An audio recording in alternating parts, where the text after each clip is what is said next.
만나서 반갑습니다. 저는 여기 강서구 잘 아시죠? 뭐 여기 다 강서구 식구들이시니까 강서구에 있는 저기 KC 대학교에 빅데이터 경영학과 G2 빅데이터 경영학과라 그래서 저희 학교가 2017년에 오픈을 했어요. 이제 기존에 이제 경영정보 시스템 학과가 있다가 그게 경영학과로 이렇게 저희가 빅데이터 경영학과로 바꿨습니다. 그게 2017년도인데 우리나라에서 학부에서는 처음 빅데이터라는 용어를 쓴 학과가 저희 학과예요. 그래서 순천향대학교하고 저희 학과하고 그때 같이 이제 빅데이터라는 이름을 쓰면서 학부에서 대학원은 많이 있거든요. 빅데이터 쪽이 워낙 AI 인공지능이니까 어려워요. 그러다 보니까 학부에서 추진하는 학과들은 별로 없었고, 뭐 통계학과라든가 경영학과, 그 다음에 컴퓨터공학과 이런 데서 조금씩은 하고 있었는데 이렇게 학문적으로 빅데이터 경영이라는 걸로 해서 어떤 하나의 전공으로 학과로 추진한 거는 저희 학과가 학부에서는 아마 처음일 거고 순천향대학교에서는 빅데이터 공학과라는 이름으로 이름에서도 아시다시피 저희는 빅데이터를 이용해서 경영하는 거고요. 경영에 활용하자는 내용이고 그 다음에 이제 순천향대학교는 빅데이터를 이용해서 엔지니어링 알고 있는 인공지능에 대해서 하는 측면이 있습니다.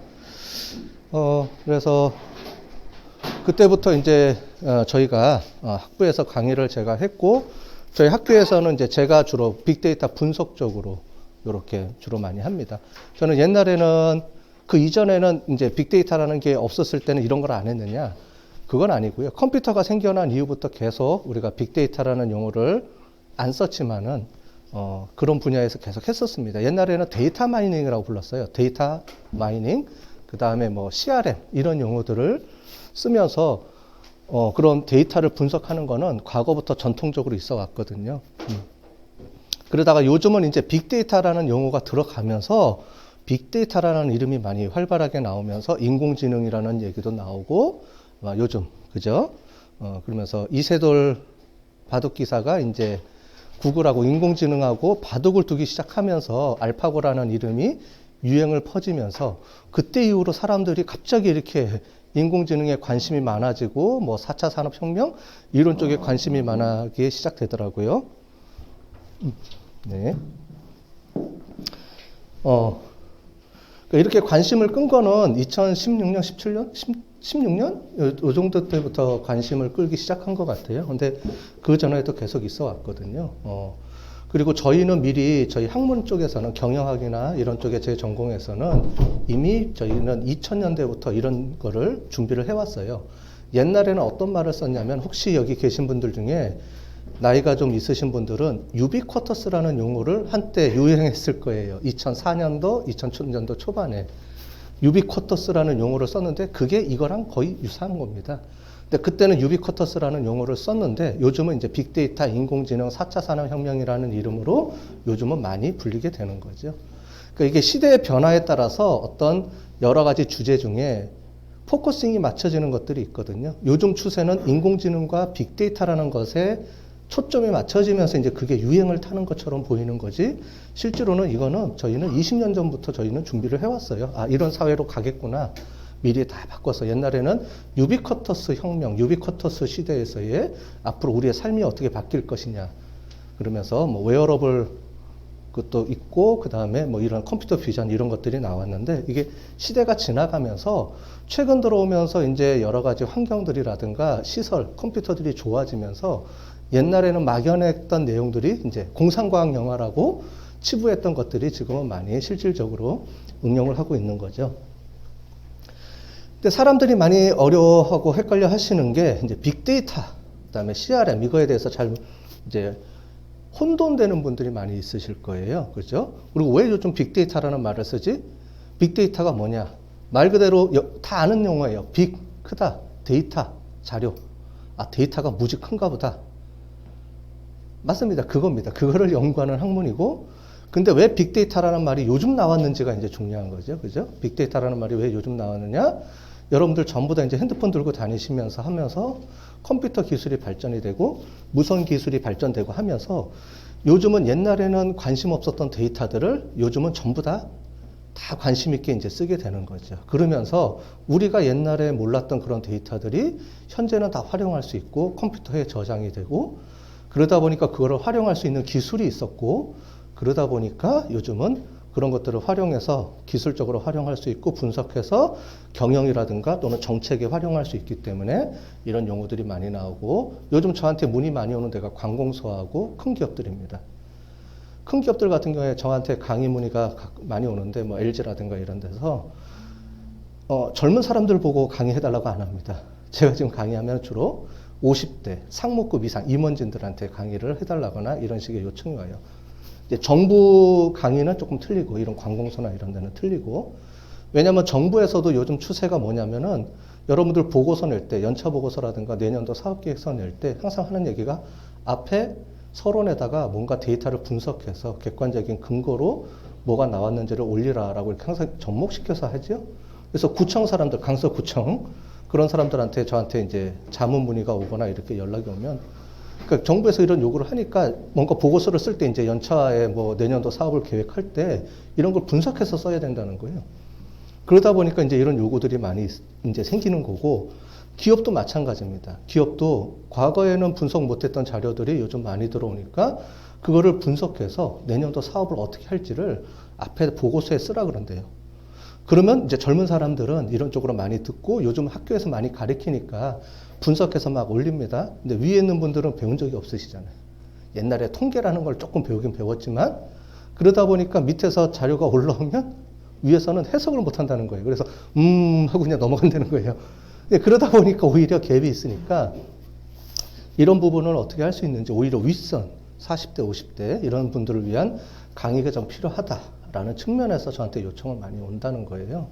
그러니까 이게 지금 추세고 이제는 데이터 기반의 어떤 보고서라든가 데이터 기반의 사업 계획서 이런 것들을 이제 계속 요구하게 된다는 거죠. 정부 기관은 당연히 그렇게 요구를 하고 일반 큰 대기업들도 그렇고 기업체들도 이런 걸 요구하기 시작했다는 거죠. 그러려면 이제 어떤 자료들을 가지고 어떻게 분석하는 게 필요한지에 대해서 배운 적이 없으니까 그런 걸 어떻게 하는지에 대한 개념을 좀 설명해 달라 이런 요청들을 많이 해서 보통 한 2시간 정도 시간으로 해서 제가 많이들 하고요. 좀 더 깊게 들어가면 디테일하게 어떻게 분석하느냐 이런 거를 좀 설명을 드리기도 합니다. 근데 대략 한 2시간 정도면 오늘도 지금 한 1시간 반, 2시간 정도 되는데 이때 딱 할 수 있는 내용은 개념이에요.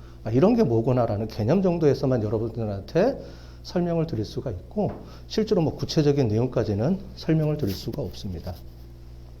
그리고 제가 지금 하는 것들은 유튜브에 이제 저 강의는 학교에서 강의한 내용들이 있어요. 1, 2, 3, 4학년, 4학년 동안에 배우는 강의 내용들을 저는 다 저장을 해서 유튜브에 벌써부터 저는 뭐 한 10년 전부터 올리기 시작했거든요. 제 유튜브 팔로워가 지금 10,000명이 넘어갑니다. 제가 전문 대학생, 교수 이런 교육 쪽에서는 나름 유명한 유튜버입니다. 제 이름 치면은 유튜버에 다 떠요. 제일 먼저 앞에 뜹니다. 빅데이터 분석한 내용에 떠서 혹시 여기 이 중에서도 관심 있으신 분들은 들어오시면은 저희 학교 4학년 동안에 배우는 빅데이터에 대한 내용들을 제가 강의한 거는 다 올려놨으니까 보시면서 이렇게 하면 되는데 제가 이 얘기를 왜 말씀드리냐면 실제로 저는 연령대를 딱 보고 한 20, 30대가 학생들이 많이 듣겠거니 제 그거에 딱 봤는데 거기 보면은 이제 유튜버의 연령대별 이런 그 통계치가 나오거든요. 20대, 30대가 한 25%뿐이 안 돼요. 그리고 30, 40대가 25%, 40, 50대가 25% 거의. 그러니까 오히려 지금 나이 드신 분들 30대 이후에 보면은 거의 절반 이상이 제 유튜브를 보고 공부하신다는 거예요. 왜냐하면 과거에는 배운 적이 없으니까 이런 거를. 그죠? 뭔가 배워야지 자기가 활용을 하는데 젊은 애들은 배워서 들어오는데 나이 드신 분들은 오히려 못 배우니까 위에서는 막 하라고 하지.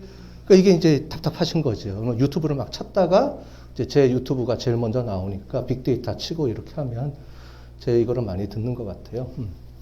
그래서 오늘은 그 4년 동안에 하는 내용을 다 할 수는 없고 가장 기본적인 개념에 대한 얘기를 주로 해드리고 그러면서 특별하게 제가 또 추가한 게 원래 빅데이터 분석 쪽에 대한 내용하고 CRM은 같으면서도 약간 맥락이 틀리거든요.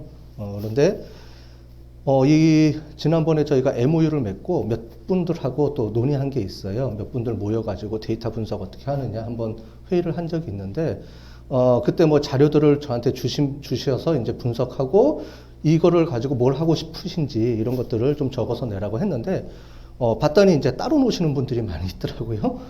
데이터 준 거와 자기가 원하는 거랑은 전혀 다르게 이제 그러니까 엉뚱한 데이터 이제 본인들은 잘 모르시니까 뭐 이런 분석할 수 없는 데이터들을 막 주시거나 이런 것들이 많아서 그런 부분에 대한 거를 설명하려 그러면 여기서의 기본 개념은 이제 강서구 시설관리공단에서의 기본 개념은 여기는 주로 고객하고의 직접 대면 접촉이 많이 되니까 기업에서 보면 이제 CRM 파트 부서들이 있거든요. 고객 접점하는 이제 그런 쪽의 내용이 조금 도움이 되지 않을까. 이 CRM도 CRM에 있는 내용들 보면 그 분석하는 거는 빅데이터 분석이 그 안에 들어가 있습니다. 다. 그러니까 어쨌든 연동은 되는데 좀 큰 개념으로 CRM에 대한 기본 개념을 좀 설명을 드리면서 이게 빅데이터하고 어떻게 연결되는지 그런 내용들까지 한번 추가해 줬으면 좋겠어서 제가 이렇게 이름을 그렇게 좀 해봤습니다. 자, 일단 빅데이터가 뭐고요? 빅데이터가 왜 이렇게 각광을 받는지가 중요하겠죠. 그죠? 그럼 데이터가 없느냐? 여러분들 지금 데이터 다 보관하고 있으시잖아요. 그죠? 그런 데이터들을 어떻게 활용하느냐? 이제 여러분들이 갖고 있는 데이터는 빅데이터라고 하기는 조금 어려워요. 정형화된 데이터들이 주로 많기 때문에 일단 시스템에 저장이 되면 정형화된 데이터입니다. 엑셀로 다 다운로드 받으실 수 있잖아요. 근데 여기 보니까 아까 전에 CS 부서가 있다고 그러시던데, 그죠? 요즘 CS 부서들은 어떻게 하냐면 STT라 그래서 스피치 투 텍스트 그래서 고객하고 말하는 게 요즘은 다 텍스트로 저장이 됩니다. 여기는 그런 시스템이 아마 안 돼 있을 것 같긴 한데, 그죠? 아니면 CS 부서에서 다 칠 거예요, 손으로. 고객하고 얘기했으면은 어떤 얘기 했는지 다 치게 되거나 아니면 클릭 하시죠. 요런 내용. 요즘은 그렇게 안 하고요. 인공지능이 다 분석해 줍니다. 요즘 추세는 CS도 하고 챗봇이라는 것도 많이 들어보셨죠, 챗봇. 그래서 고객이 뭘 원하는지 이런 것도 챗봇도 다 하게 되고 그게 인공지능이 우리가 얘기하는 것들을 그대로 그러니까 말로 하는 거를 텍스트로 다 전환시켜주고 그 텍스트를 텍스트 마이닝이라는 기법을 이용해서 분석해서 이 단어가 들어가면 어떤 주제에 대한 질문인지 이런 것까지 분석을 다 해서 거기에 대한 답변까지 줄 수 있도록 해주는 시스템이에요. 그러니까 이제 사람이 필요 없이 웬만한 거에 질의응답은 다 인공지능이 다 알아서 해주는 그런 시대가 온 거죠. 그러니까 그렇게 움직이는 이제 요즘 추세거든요. 웬만한 고객 CS 센터들은 대기업들은 다 그렇게 운영하고 학교도 그렇게 운영합니다. 학교도 거기 학생들한테 올리는 거를 요즘 챗봇을 이용해서 분석해서 학생들 Q&A 같은 거는 그냥 실시간으로 바로 인공지능이 알아서 답변해줘요. 이제 그런 시대가 온다는 거죠. 그럼 일단 빅데이터가 뭔지 잠깐 설명을 드리도록 하겠습니다. 자, 이게 저희도 이제 얼마 안 있으면 그런데 미국은 이제 대선이 들어갔죠. 미국 대선에 들어갔는데 항상 얘기하는 게 누가 이제 뽑을 건지 항상 여론조사 하잖아요. 그런데 미국은 2016년도에 한번 엎어졌어요. 여론조사에서 클린턴이 이길 거라고 다 모든 신문에서 다 했는데 엎어졌어요. 클린턴이 됐죠. 그런데 실제로 여론조사한 거에 비해서 빅데이터 분석은 클린턴이 우세하다고 나왔어요. 사람들이 안 믿었죠. 빅데이터가 잘못됐네. 그런데 결국은 빅데이터 쪽에 한 내용이 결국은 이겼어요. 그러니까 요즘 그래서 빅데이터에 대한 관심들이 많이 있습니다. 그럼 왜 빅데이터에 대한 관심이 많으냐? 이게 왜 빅데이터냐? 그거에 대한 얘기를 좀 해보도록 하겠습니다. 우리가 전통적인 방법이에요. 여론조사 다 아시죠? 여론조사를 합니다. 여러 군데가 있어요. 이게 문재인 대통령 당선될 당시에 여론조사한 것들을 제가 쭉 모아놓은 거예요. 쭉 모아봤습니다. 그랬더니 누가 어떻게 되고 누가 몇 %로 X가라고 써 있는 데가 전부 다 문재인 대통령 당선이 이제 몇 % 정도 얻을 거냐 이거에 대한 예측치를 나온 겁니다. 딱 보면은 뭐 일단은 확실시 되는 건 다 모든 여론기관에서 하는 거잖아요, 그죠? 다 예측 나왔죠. 근데 조금씩 다 표가 틀려요. 왜냐하면은 뭐 100명 갖고 하기도 하고 뭐 1000명 갖기도 하고 그렇죠. 근데 우리가 인구가 어떻게 되냐면 그때 투표 인구가 3,200만 명이에요. 3,200만 명인데 그 중에 1,000명, 2,000명 갖고 우리가 설문조사하는 거죠, 여론조사. 그 1,000명, 2,000명이 물론 이제 통계적으로 그거를 샘플 조사링 하는 방법이 있어요. 그래서 대표되는 사람들을 이렇게 샘플링 하는 방법이 있거든요, 있기는. 그렇게 하는데 이걸 하는데 몇 천만 원에서 뭐 몇 억이 들어가요. 조사 한번 하는데. 그런데, 이렇게 해서 조사를 해서 나온 결과가 그렇게 정확하냐? 이제 여태까지 우리는 틀린 적은 없어요. 우리나라에서 틀린 적은 없지만 퍼센테이지, 비율, 분포 이런 것들은 조금씩 차이가 있는 거죠. 그렇게 해서 이렇게 조사를 했는데 저는 5월 7일이라고 5월 8일이라고 써 있죠. 선거가 5월 9일이었어요. 제가 5월 8일 날 조사를 한번 했습니다. 가장 간단하게 어떻게 했냐면 네이버, 여러분들 네이버 많이 쓰니까 저는 구글에서 쳤는데 구글에다가 문재인하고 쳐봤어요. 그랬더니 거기에 올라온 여러 가지 이제 그 웹페이지들이 있잖아요. 건수가 있어요. 봤더니 지금 7,500만 건이 돼 있습니다. 간단해요. 그 다음에 쭉 쳤어요. 안철수, 홍준표, 유승민 쳤더니 저렇게 나왔어요. 대충 보면 오른쪽에 비율이 나오죠. 제일 끝에 보면은 44% 이렇게 나와 있는데 비율이 나와 있어요. 3명만 딱 보면은. 저는 아무것도 안 하고요. 이거 조사하는데 딱 1분 걸렸어요. 1분, 딱 1분 걸렸어요. 그 전날 구글 또는 네이버에 들어가서 대통령 이름 3번 쳤습니다. 그게 끝이에요. 그랬더니 거기에 건수가 몇 건 올라와. 뉴스 기사든 뭐든 이렇게 올라온 건수만 딱 재봤어요. 아주 간단한 겁니다. 아무것도 안 하고 간단하게만 한 거예요. 그렇게 해서 나온 결과를 딱 보면 문재인 대통령이 당연히 당선이 거의 확실시 되겠구나라고 해서 딱 봤어요. 여기 이제 여기 구글 트렌드라고 해서 딱 하면은 사람들을 비교해 줄 수 있는 것까지 나옵니다. 딱 나오고 요거는 네이버에서 나온 거. 요건 구글에서 하는 거고 요건 네이버가 하는 거고. 그래서 네이버에서 딱 한 걸 가지고 봤더니 그 전날에 어디냐 한국일보에서 빅데이터 분석 특집으로 해서 기사 하나를 내보냈더라고요. 자기네들이 이제 제가 한 것보다 더 자세하게 하는 방법들이 있거든요. 근데 저는 아주 간단하게 그냥 이름만 넣어서 그냥 개수만 한 거고 실제로는 좀 복잡한 과정을 거치긴 합니다. 그렇게 해서 거친 내용이 쭉 나와 있더라고요. 딱 봤더니 이렇게 나와 있어요. 제일 오른쪽에 보면 득표수까지 나와 있죠. 대충 퍼센테이지가. 이거는 그 전날 한 거예요. 전날 빅데이터 분석을 해서 나온 표 예측치입니다. 실제 당선 예측치하고 비교해 볼게요. 거의 유사하죠. 그죠? 보시면. 우리가 옛날에 통계조사에서, 여론조사에서 뭐 몇천만 원에서 기본이 몇 억씩 들여서 며칠간에 걸쳐서 막 했던 내용을 이 빅데이터 분석을 이용해서 딱 하게 되면 그렇게 어렵지 않게 그냥 쉽다라는 표현은 좀 그렇지만 이렇게 해서 할 수 있다는 거죠. 그리고 표도 어느 정도 정확하게 예측이 되고, 물론 이제 오차는 좀 있습니다. 자, 이게 왜 그렇게 되느냐? 그런데 2012년도에 여러분들은 모르지만 이미 2012년도에도 이게 있었어요. 언제냐면은 문재인 대통령 후보하고 그때 박근혜 대통령 후보하고의 할 때 이미 이거 했었어요. 근데 워낙 이때는 관심들이 없으니까 빅데이터에 대해 모르니까 이런 게 신문에 막 공지가 되거나 사람들의 관심을 안 끌었던 거죠. 전통적인 방법에만 했는데 실제로 보면 구글 예측치하고 밑에 보면 나와 있죠. 실제 예측치하고 거의 유사하게 나옵니다. 자, 이런 이유가 뭘까요? 라는 거죠. 자, 이거는 2020년도 지방선거 부산에 있었던 내용입니다. 가장 최근 거죠. 올 초에 했던 건데 딱 봤어요. 이게 부산입니다. 부산인데 사하고 갑이에요. 보면 더불어민주당, 미래통합당 저 표에 나와 있는 게 실제 득표수고요.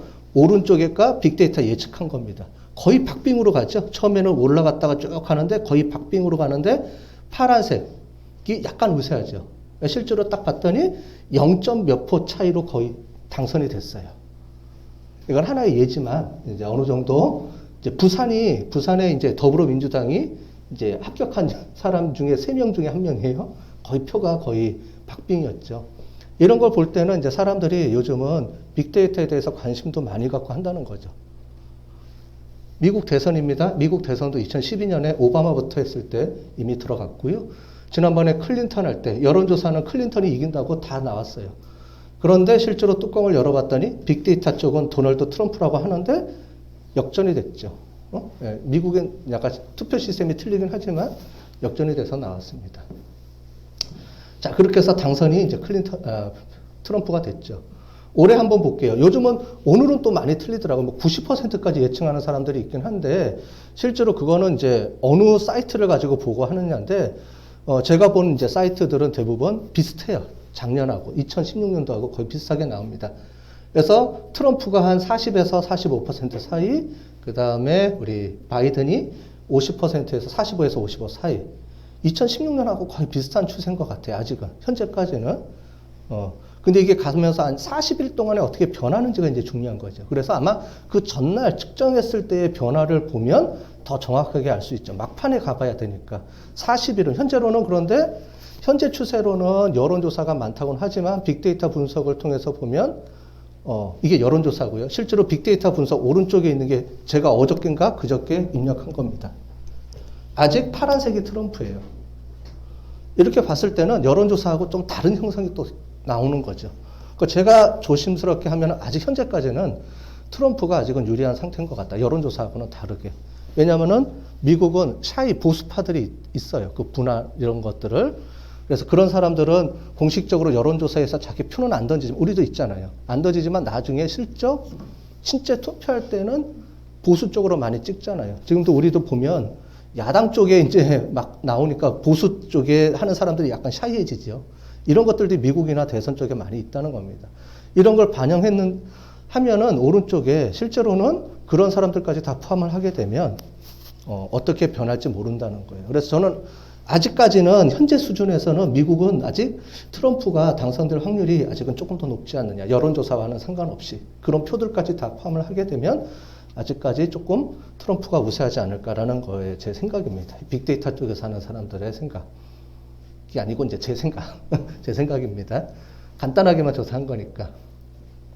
자, 그런데 이런 게 왜 필요하냐? 도대체 왜 이렇게 맞을까? 그죠? 여론조사 하는 거랑 왜 틀리고 이렇게 빅데이터 쪽이 왜 정확하다고 얘기할까라고 하는데 실제로 한번 볼게요. 지금 여러분들 여기 보는 게 특정한 제가 단어를 넣었더니 이런 표시가 나옵니다. 자, 어떤 표시냐면은요. 언제예요? 1월 1일 날. 단어명이 뭐냐면 다이어트입니다. 다이어트 했더니 1월 1일만 항상 높아져요. 갑자기 12월 말까지 쭉 떨어지다가 1월 1일 날 다이어트 검색하는 사람들이 막 올라가요. 실제로 여러분들이 실제로 여기 구글 트렌드 들어가서 다이어트라고 치면 저거랑 똑같이 나올 겁니다. 제가 그 시스템에서 그냥 넣은 거예요. 다이어트라고만 쳤어요.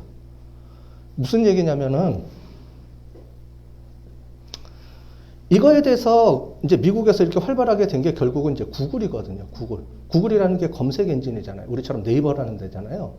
그런데 이 검색 엔진에서 어느 날 갑자기 발표를 합니다. 어떤 발표를 하냐면 2008년에 이 지역에 독감이 유행할 거래요. 그러니까 우리 질병중앙관리본부에서 발표하기도 전에 이거를 발표했습니다. 도대체 뭔 뚱딴지 같은 소리야. 갑자기 독감이 왜 거기 유행해? 우리 아직 보고받은 것도 없는데. 그렇게 했는데 구글에서 딱 봐서 이거를 예측을 하고 이거에 대해서 공표를 했는데 그게 들어맞았어요. 이때부터 사람들이 놀라기 시작한 거죠. 구글에서 그걸 어떻게, 질병관리본부보다 어떻게 더 빨리 알지, 얘네가? 질병관리센터에서 소요되는 시간이 지금은 이제 빨리빨리 되죠. 근데 그때 당시만 해도 한 2주 정도 걸린대요. 병원에서 자료 취합하고, 다 취합하고, 미국 전역에서 자료가 오면 한 2주 걸린답니다. 이미 독감 다 끝났죠. 그죠? 근데 구글은 실시간으로 된다는 거예요. 트렌드를 보고. 그 이유가 뭐냐? 분석을 해봤더니,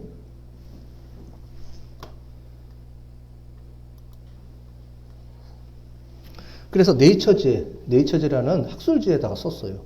이게 뭔데 학술지에다 썼지? 그런데 이거예요. 사람들이 관심 있으면 제일 먼저 하는 게 물어보잖아요. 요즘 어디다 물어봐요? 모든 사람들이? 네? 네이버? 구글에다 물어보죠. 주변 사람들한테 물어보거나 아니면 잘 모르니까 네이버에다 물어보잖아요. 자기가 감기 증세가 있어요, 조금. 그러면 뭐 하냐? 인터넷에다가 감기 어떻게 하면 뭐 떨구는지, 뭐 감기 약이 뭔지 계속 검색을 한다는 거예요. 그 지역에서, 특정 지역에. 그 지역이 감기가 유행한다는 거를 사람들이 검색하는 검색어의 변화량만 갖고 알 수 있다는 거죠. 여러분들도 네이버 보면 그거 있잖아요. 실시간 검색어 있잖아요. 같은 개념이에요. 실시간 검색어예요.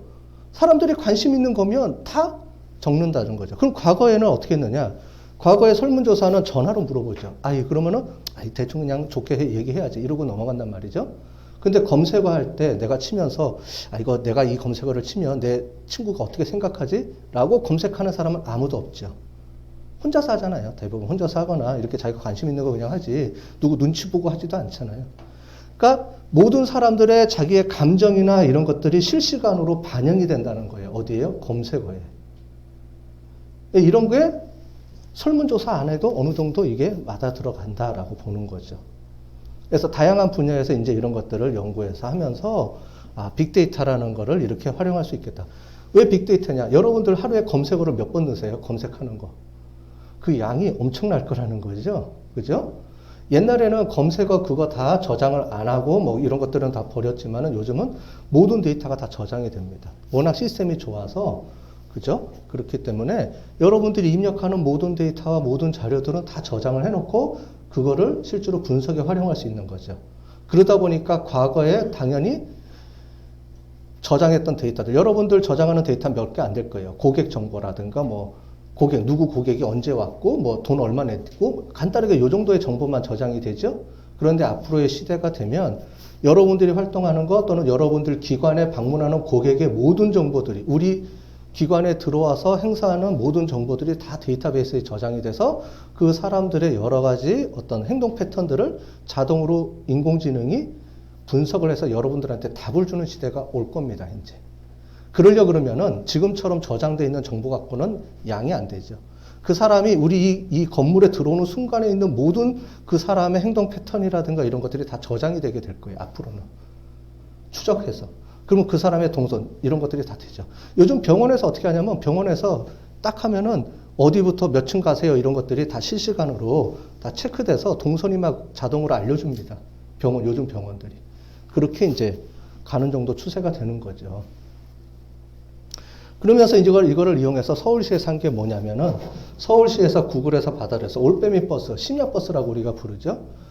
심야버스를 해야 되는데 심야버스에 장소가 이제, 그러니까 노선이 중요하잖아요.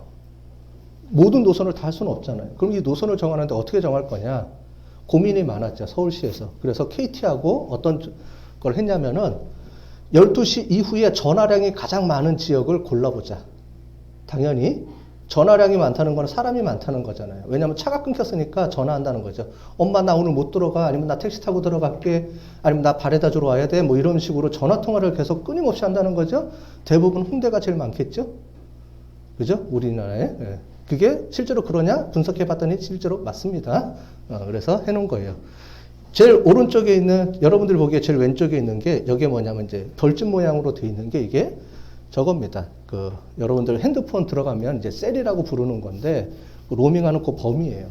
범위를 봤을 때 쭉 봤더니 특정 지역이 전화 통화가 많이 나오는 걸 볼 수 있죠.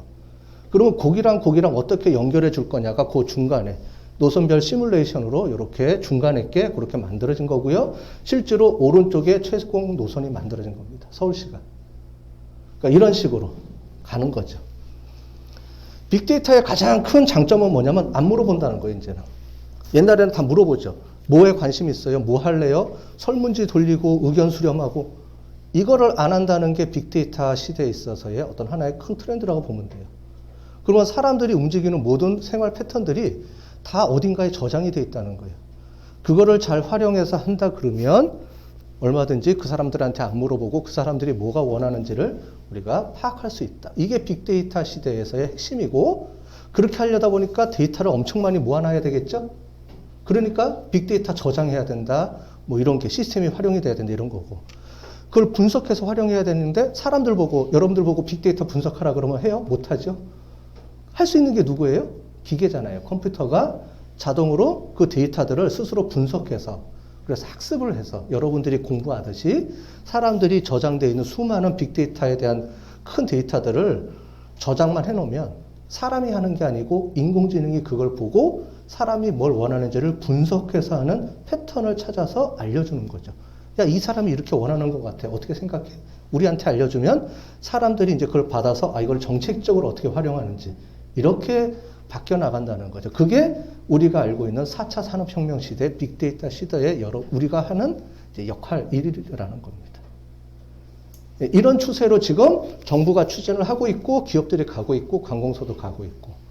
그렇게 되려 그러면은 다양한 이제 저런 게 필요하긴 할 거예요. 그죠? 왜냐면은 여기 보니까 이제 시설관리공단에 조금 이제 안 되는 게 컴퓨터 시스템하고 이제 그런 정보 저장이 잘 안 돼 있더라고요. 제가 받아본 데이터들을 보니까 그냥 아직까지 한 이런 말 하기는 좀 그렇겠지만 10년, 20년 전 시스템들이 계속 지금 쓰고 있는 것 같아요. 만약에 여기서 이제 어떤 변화가 일어나려 그러면은 거기에 맞게끔 고객의 데이터를 어떻게 저장할 것이냐 이런 거에 대한 연구랑 이런 것들이 좀 있어서 그런 걸 활용할, 왜냐하면 여러분들이 하고 싶어도 지금 데이터가 없으면은 의미가 없잖아요. 그죠? 현재로는 지금 있는 데이터를 가지고 뭘 하고 싶어 하는데 제가 봤더니 그렇게 크게 뭐 쓸만한 데이터들이 많이 없으시더라고요.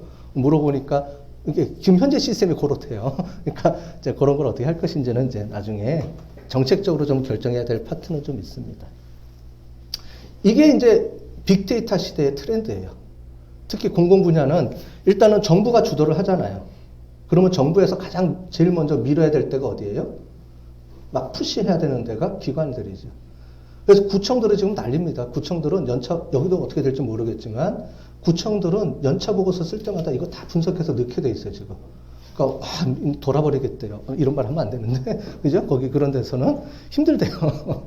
분석해서 뭔가를 자꾸 올려야 되니까. 객관적인 뭐 증빙 자료를 올려야 되니까. 아마 여기도 아마 그런 게 있어야 될지 모르겠지만, 못 볼게요. 자, 그런데 이게 항상 얘기하는 게 있습니다. 인공지능이 그러면 만병통치약이냐? 아니라는 거예요. 여기서 말하는 인공지능과 데이터는 오류가 항상 존재합니다. 그거를 사람들이 받아서 어떻게 우리가 그걸 잘 해석하고 쓸 수 있는지 이게 중요한 거지. 인공지능이 했다 그래서 그게 다 정답이냐? 꼭 그런 건 아니에요. 항상 컴퓨터는 서포터예요. 도움을 주는 어떤 그런 장치고 도움을 주는 어떤 매체지 그게 모든 걸 다 의사결정하느냐? 그건 아니라는 겁니다. 항상 명심해야 될 게 항상 이런 걸 얘기하면은 이렇게 얘기해요. 그럼 나중에 컴퓨터가 다 다 해먹겠네. 아니라는 거예요. 컴퓨터가 준 거를 우리가 사람이 그걸 어떻게 받아서 어떻게 활용할지에 대한 연구를 여러분들이 하셔야 되는 거예요, 이제는.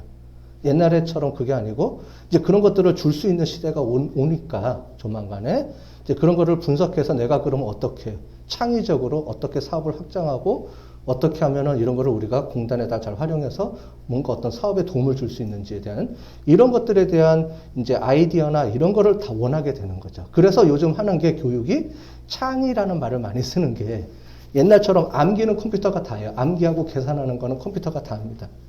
그죠? 사람이 해야 될 건 뭐냐면 거기서 나온 데이터를 응용해서 어떻게 창의적으로 뭔가를 할 수 있는 쪽으로 이제 그런 생각이 바뀌어야 된다라는 거를 정부가 계속 얘기하는 거예요. 그래서 4차 산업혁명의 키워드가 창의융합. 이게 바로 이런 이유 때문에 나온 겁니다. 사람이 이제 우리가 해야 되는 역할이 조금 바뀌어야 되기 때문에. 자, 그럼 빅데이터라는 건 뭐냐? 빅데이터는 말 그대로 큰 데이터입니다. 큰 데이터. 크다라는 말은 양입니다. 양이 많다라는 말이에요. 근데 이렇게 왜 양이 많아졌느냐? 아까 전에 얘기했던 대로 여러분들이 이제 들고 다니면서 핸드폰 들고 다니잖아요. 핸드폰이 여러분들의 모든 정보를 핸드폰이 다 전달해줘요. KT에서는, 그러니까 통신사에서는 여러분들이 뭘 하고 있는지 다 압니다. 어디서 뭘 얼마 썼는지까지 다 알잖아요. 신용카드 회사들은. 그죠? 여러분들 지금 우리 코로나19 때문에 추적하잖아요. 뭐 갖고 추적해요? 핸드폰 갖고 다 추적해요. 핸드폰, 카드 사용, 이런 거 가지고 다 추적하면서 여러분들이 그 다음에 자동차 보면 자동차에는 저것도 있죠. 블랙박스 있죠. 기록이 다 남아요. CCTV 있죠. 여러분들이 아침에 집에서 나오는 순간부터 집에 들어가는 순간까지 모든 정보는 국가가 다 관리하고 있습니다. 다만 얘기를 안 해준 거지. 근데 그거를 뭐 범죄에 활용하는 거나 이런 거에 막기 위해서 하는 거니까 평상시에는 다 감춰져 있죠. 그걸 꺼내서 다 이렇게 분석하거나 이러지는 않으니까 어떤 문제가 생기면 그때 그걸 활용할 수 있도록 이제 만들어주는 거니까 그렇게 한다는 거죠. 그래서 과거에 여러분들이 있는 여기서 쉽게 얘기하자면은 공단에서 저장하는 고객 정보 몇 건 이런 게 아니고 앞으로는 그 사람이 하는 모든 생활 패턴이 다 저장된다라고 보면 돼요. 그게 빅데이터입니다. 앞으로의 시대는 여러분들이 지금도 이제 그렇게 이제 저장이 되고 있잖아요. 내가 하는 모든 활동과 행동들은 다 저장이 되거든요. 어딘가에는. 그렇게 저장하는 거를 어떻게 활용할 수 있는지에 대해서 이제 아직 이제 컨센서스가 형성이 안 되고, 왜냐면 이게 개인정보나 이런 것들이 문제가 많이 아직 동의가 안 된 상태이기 때문에 그런 것들이 해결이 되면 아마 조만간에 어떻게 이게 확장이 될지 이런 것들은 이제 조만간 이제 그 사람들하고 협의를 통해서 이제 해야 되겠죠. 그게 가장 많이 대표적인 게 이제 보험회사들. 요즘 보험회사, 제가 이제 보험회사 들어가도 이제 좀 하는 게 있는데, 보험회사 하는 건 뭐냐면, 여러분들 핸드폰으로 이거 지금 다 찬 분들 계시죠? 심박수, 운동량. 이런 거 전달해주면 요즘 보험료 깎아줍니다. 그죠? 근데 대신에 이제 동의를 해야죠. 이런 것들을 무료로 나눠주려고 할 거예요. 아마 보험사에서 이제 보험 계약하면 이거 다 차라고 할 겁니다. 차서 이 정보를 넘겨주면은 보험료 깎아주고. 왜냐하면 이 정보에 개인 기록이 다 남잖아요. 심박수라든가 어떤 패턴들이 다 남죠. 운동을 하루에 얼마 하는지. 결국 그거 가지고 이 사람이 질병에 많이 걸릴 확률이 얼마가 되는지 예측할 수 있다는 거예요. 그래서 보험회사들이 사전에 암 걸리기 전에 이 사람한테 이제 문자 보내는 거죠. 당신 위험한데 조금 더 많이 걸어주세요. 그러면 보험료 좀 깎아줄게요. 그럼 오히려 예방이 된다는 거죠. 예방 차원이나 이런 데서 그렇게 개인정보, 이제 헬스 정보 이런 것들도 이제 오픈해서 이제 수집해서 보험회사들이 그런 쪽으로 추진을 하려고 지금 하고 있어요. 움직이고 있고 어느 정도 지금 되고 있는데 이거에 대한 이제 오픈을 어느 정도까지 할 거냐. 개인정보를 어떻게, 우리 항상 문제가 되는 게 개인정보잖아요. 개인정보라고 항상 다들 얘기하니까, 모든 정보는 개인정보다라고 얘기하니까 이게 어떻게 풀리느냐에 따라서 이게 우리나라 산업이 커질 수 있고 작아질 수 있고 이게 있거든요. 미국이나 이런 데들은 개인정보가 어느 정도 허용이 되거든요. 활용할 수 있는 게. 근데 우리는 개인정보법이라는 게 있기 때문에 오히려 그게 족쇄가 돼가지고 오히려 이런 산업들이 활발하게 움직이지 못하는 그런 측면도 있습니다. 자, 이렇게 해서 빅데이터입니다. 빅데이터는 V로 표시해요. 그래서 항상 볼륨, 양이 엄청 많죠. 전에 얘기했던 대로. 그 다음에 variety, 다양한 자료들이죠. 과거에 여러분들이 정리하는 엑셀 자료나 이런 게 아니고요. 내가 지금 말하고 있는 것도 저장이 되죠. 동영상도 저장되죠. 요즘 유튜브 엄청나죠. 그런 정보들을 지금 분석할 수가 있어요. 그래서 유튜브를, 그러니까 동영상을 분석을 해서 이 사람이 뭘 원하는지 이런 것도 다 가능하게끔 지금 돼 있습니다. 인공지능이. 예를 들자면 이제 유명한 그림도 그대로 복사합니다. 컴퓨터가. 그 다음에 이 그림이 이 사람이 진짜 그린 건지 안 그린 것까지, 복제품인지까지도 검사해요. 요즘 그런 추세입니다. 다 분석이 돼서. 뭐, 이렇게 보시면 될 것 같아요. 이건 중요한 게 아니고. 그래서 볼륨, 뭐, 이런 것들은 얘기가 있는데, 이런 것들은 넘어가고요. 자, 지금 가장 인기가 높은 시설관리공단은 어딜 것 같으세요? 제가 요 근처 5개만 찍어봤어요. 별로 관심이 없으시죠? 저는 오면서 관심 있어서 한번 해봤어요. 과연 이 시설관리공단이 있는데 서울시에 20몇 개가 있죠? 지금 같이 있는데 요 근처 5개 중에서 그럼 어느 관리공단이 사람들이 많이 검색을 했을까? 검색어예요. 다른 게 아니고. 자, 여기가 마포구가 보라색입니다. 그런데 강서구가 초록색인데 의외로 높아요. 저는 의외로 높더라고요. 보면 그러니까 특정하게 마포구하고 강서구 요 근처 5개만 찍어봤는데 마포구하고 강서구가 이제 삐등삐등하게 사람들이 이제 여러 가지 뭐 이런 것들이 관련된 정보들이나 이런 검색어들이 올라오고 있더라고요. 그래서 많이 활용을 하고 있구나. 사람들이 관심은 있구나. 그러니까 시설관리공단 측면 5개 중에서는 그래도 돼 있다. 이렇게 보시면 되고 양천구가 이상하게 상대적으로 많이 떨어지더라고요. 강서구는 잘 하고 있는 건데 그러면 강서구 시설관리공단하고 한 연관성을 분석을 해봤더니 안 나옵니다. 왜냐하면 데이터가 없대요. 무슨 얘기냐면 사람들이 아까 전에 보는 거는 몇 개월에 걸쳐서 봤더니 그나마 조금 나오고요. 시설관리공단에 대한 신문 기사나 이런 관심 없더라고요. 그러니까 그래서 강서구 시설관리공단이 아니고 그러면 시설관리공단에 대한 사람들의 생각은 어떠냐? 사람들이 어떻게 생각하고 있는지 궁금하지 않으세요? 과연 시설관리공단에 긍정적이냐 부정적이냐? 그럼 시설공단 하면 떠오르는 단어가 뭐가 있을 거냐? 이런 것들에 대해서 궁금하시잖아요. 그래서 뭐 이런 것들을 간단하게 할 수 있는 사이트들이 몇 개가 있어요.